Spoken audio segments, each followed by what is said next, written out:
Company के समापन से आशय। चूँकि कंपनी एक कृत्रिम या वैधानिक व्यक्ति होती है, अतः इसकी समाप्ति स्वतः न होकर वैधानिक रीति से की जाती है। समापन का आशय उस स्थिति से है जबकि कंपनी का व्यवहार बंद कर दिया जाता है, संपत्तियां बेच दी जाती है, प्राप्त धन को लेनदारों का भुगतान करने पर जो राशि शेष बचती है उसे निम्नानुसार अंशधारियों में वितरित कर दिया जाता है।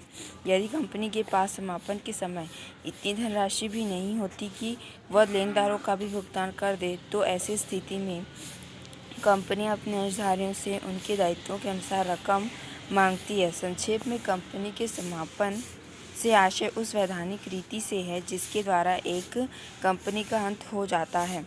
कंपनी के विघटन समाप्ति से आशय।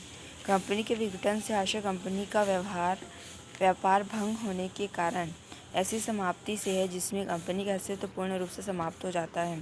संक्षेप में, कंपनी के विघटन के पश्चात कंपनी का अस्तित्व पूर्णतः समाप्त हो जाता है। कंपनी से संबंधित कोई कार्य नहीं किया जाता है।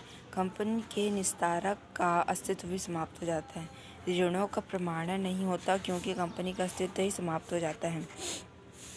जब कोई कंपनी एकीकरण तथा पुनर्निर्माण की योजना के अंतर्गत किसी अन्य कंपनी को अपना व्यापार हस्तांतरित करती है, तो न्यायालय ऐसी कंपनी का समापन नहीं करता बल्कि उसे भंग करने की आज्ञा दे देता है।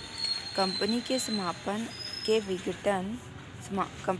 और विघटन में अंतर। समापन कंपनी को समाप्त करने की एक प्रक्रिया है जिसके द्वारा कंपनी को विघटन की स्थिति में लाया जाता है। विघटन समापन की प्रक्रिया का परिणाम है। इसका आशय कंपनी के पूर्ण विघटन से है। क्षेत्र। समापन का क्षेत्र विघटन की तुलना में सीमित है। विघटन का क्षेत्र समापन की तुलना में व्यापक है क्योंकि इसमें समापन भी सम्मिलित होता है। व्यवसाय का संचालन। समापन की कार्यवाही के दौरान व्यवसाय का संचालन किया जा सकता है, बशर्ते कि यह कंपनी के हित में हो।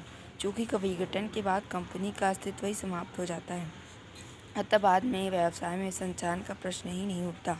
उद्देश्य। समापन का उद्देश्य कंपनी को विघटन तक पहुंचाना है। विघटन उद्देश्य नहीं अपितु स्वयं एक परिणाम है। समापन की दशा में कंपनी का अस्तित्व उस समय तक बना रहता है जब तक कि समापन पूर्ण नहीं हो जाता। इसमें कंपनी का पूर्ण अस्तित्व समाप्त हो जाता है। समापन में निस्तारक द्वारा संपत्तियों की वसूली की जाती है और उसका निर्धारित विधि के अनुसार वितरण किया जाता है। विघटन तभी होता है जबकि ये सभी कार्य पूरे हो जाते हैं। समापन में निस्तारक कंपनी का प्रतिनिधित्व करता है। विघटन के पश्चात निस्तारक अस्तित्व ही समाप्त हो जाता है। अंततः उनके द्वारा कंपनी के प्रतिनिधित्व का प्रश्न ही नहीं उठता। ऋणों का प्रमाणित करना। समापन के दौरान ऋणदाता अपने ऋणों को प्रमाणित कर सकते हैं। विघटन के पश्चात ऋणदाता अपने ऋणों को प्रमाणित नहीं कर सकते क्योंकि कंपनी अस्तित्व में ही नहीं रहती है। कंपनी के समापन की विधियां या रीतियां। कंपनी अधिनियम के अनुसार कंपनी का समापन अग्रलिखित 2 विधियों में से एक के द्वारा किया जा सकता है। पहला है अधिकरण द्वारा समापन अथवा दूसरा स्वेच्छा से समापन। यह निम्न 2 प्रकार का होता है। सदस्यों द्वारा ऐच्छिक समापन, ऋणदाताओं द्वारा ऐच्छिक समापन। स्वेच्छा समापन। अधिकरण द्वारा समापन या अनिवार्य समापन। जब कंपनी का समापन अधिकरण द्वारा होता है तो वह अधिकरण द्वारा समापन या अनिवार्य समापन कहलाता है। कंपनी अधिकरण के अनुसार कंपनी का अधिकरण द्वारा समापन निम्न दिशाओं में किया जा सकता है।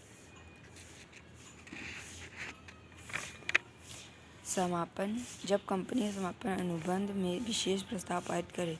जब कंपनी भारत की प्रभुसत्ता व अखंडता के विरुद्ध कार्य करे। जब कंपनी के कार्य कपटपूर्ण ढंग से चल रहे हों या कंपनी कपट करने या गैर कानूनी कार्य करने के लिए स्थापित की गई हो। जब कंपनी ने लगातार पिछले 5 वर्षों से अपनी वित्तीय विवरण या वार्षिक विवरणियां रजिस्ट्रार के पास दर्ज न की हो। कंपनी अपने ऋणों का भुगतान करने में असमर्थ हो या यदि अधिकरण विचार में कंपनी का समापन किया जाना उचित एवं न्यायपूर्ण हो। उपरोक्त किसी भी कारण से न्यायालय कंपनी का समापन कर सकता है। आवेदन कौन कर सकता है? कंपनी का न्यायालय द्वारा समापन करने के लिए निम्नलिखित व्यक्ति आवेदन कर सकते हैं। कंपनी स्वयं, कोई भी भावी या वर्तमान ऋणदाता, कोई भी धनदाता या अंशधारी, केंद्र सरकार की अनुमति से रजिस्ट्रार या केंद्र सरकार द्वारा अधिकृत किसी व्यक्तिगत द्वारा। ऐच्छिक समापन।